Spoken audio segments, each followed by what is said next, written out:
ভারতের সাথে নয়, বাংলাদেশের সাথে সুসম্পর্ক গড়তে চায় ট্রাম্প। বিশ্ব রাজনীতির মঞ্চে এক নাটকীয় পট পরিবর্তনের আভাস পাওয়া যাচ্ছে, যার কেন্দ্রবিন্দুতে উঠে আসছে বাংলাদেশ।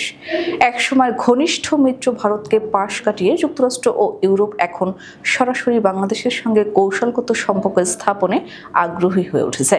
ক্ষমতার পালাবদলের পর মার্কিন প্রেসিডেন্ট ডোনাল্ড ট্রাম্পের কঠোর ভারত বিরোধী নীতি এবং ইউরোপীয় কূটনীতিকদের বাংলাদেশ কেন্দ্রিক ভাবনা এই অঞ্চলের ভূ রাজনৈতিক সমীকরণ বদলে দেওয়ার ইঙ্গিত দিচ্ছে। কিছুদিন আগেও নরেন্দ্র মোদী ও ডোনাল্ড ট্রাম্পের বন্ধুত্ব ছিল আলোচনার বিষয়, কিন্তু ট্রাম্পের প্রত্যাবর্তনের পর সেই সম্পর্কের বরফ গলতে শুরু করেছে। ক্ষমতায় আসার 6 মাসের মাথায় ট্রাম্প প্রশাসন ভারতের উপর একের পর এক কঠোর বাণিজ্য শুল্ক আরোপ করেছে, যা দুই দেশের সম্পর্ককে তলানিতে নিয়ে গেছে। ওয়াশিংটনের নীতি নির্ধারক মহল এখন দক্ষিণ এশিয়ায় নতুন অংশীদার খুঁজছে, যার সেই অনুসন্ধানের সবচেয়ে উজ্জ্বল নাম বাংলাদেশ।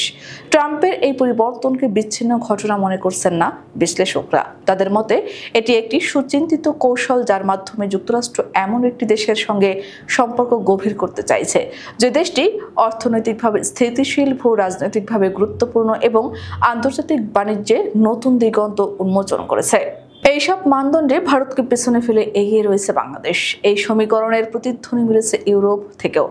অস্ট্রিয়ার প্রভাবশালী কূটনীতিবিদ ও ন্যাটোর অস্ট্রিয়া বিভাগের চেয়ারম্যান গুন্থার ফেলিঙ্গার সম্প্রতি এক পোস্টে বাংলাদেশকে মিত্র ও বন্ধু উল্লেখ করেছেন। তিনি ইউরোপীয় ইউনিয়নের প্রতি আহ্বান জানিয়েছেন অবিলম্বে যেন বাংলাদেশের সঙ্গে মুক্ত বাণিজ্য চুক্তি সম্পাদন করা হয়। আরও চাঞ্চল্যকর হলেও তিনি লিখেছেন, আমাদের আর ভারতকে প্রয়োজন নেই। ফেলিঙ্গারের এই বক্তব্যকে ইউরোপীয় ইউনিয়নের কৌশলগত পরিবর্তনের স্পষ্ট বার্তা বলা হচ্ছে। যে ভারত একসময় অঞ্চলের অবিসংবাদিত নেতা ছিল, তাকে পাশ কাটিয়ে বাংলাদেশকে কাছে টানার এই প্রচেষ্টা প্রমাণ করে বিশ্ব শক্তিগুলো ঢাকাকে কতটা গুরুত্ব দিচ্ছে। বাংলাদেশের গুরুত্ব বাড়ার পেছনে রয়েছে একাধিক কারণ। গত এক দশকে দেশের পোশাক ও ঔষধ শিল্প বিশ্ব বাজারে শক্ত অবস্থান তৈরি করেছে। ইউরোপ ও আমেরিকার জন্য বাংলাদেশ এখন নির্ভরযোগ্য বাণিজ্য অংশীদার। বঙ্গোপসাগরের তীরে এর কৌশলগত অবস্থান ইন্দো প্যাসিফিক অঞ্চলের জন্য অত্যন্ত গুরুত্বপূর্ণ। অভ্যন্তরীণ রাজনৈতিক স্থিতিশীলতা এবং আন্তর্জাতিক অঙ্গনে দায়িত্বশীল ভূমিকা পশ্চিমাদের কাছে বাংলাদেশের গ্রহণযোগ্যতা আরও বাড়িয়েছে।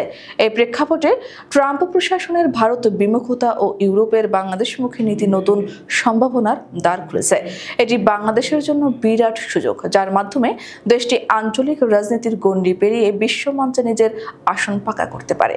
আন্তর্জাতিক অঙ্গনে যে নতুন মেরুকরণ শুরু হয়েছে, তাতে নয়াদিল্লির পরিবর্তে ঢাকাই হয়ে উঠেছে আলোচনার কেন্দ্রবিন্দু, যা বাংলাদেশের কূটনৈতিক সাফল্যের নতুন অধ্যায় সূচনা করতে চলেছে।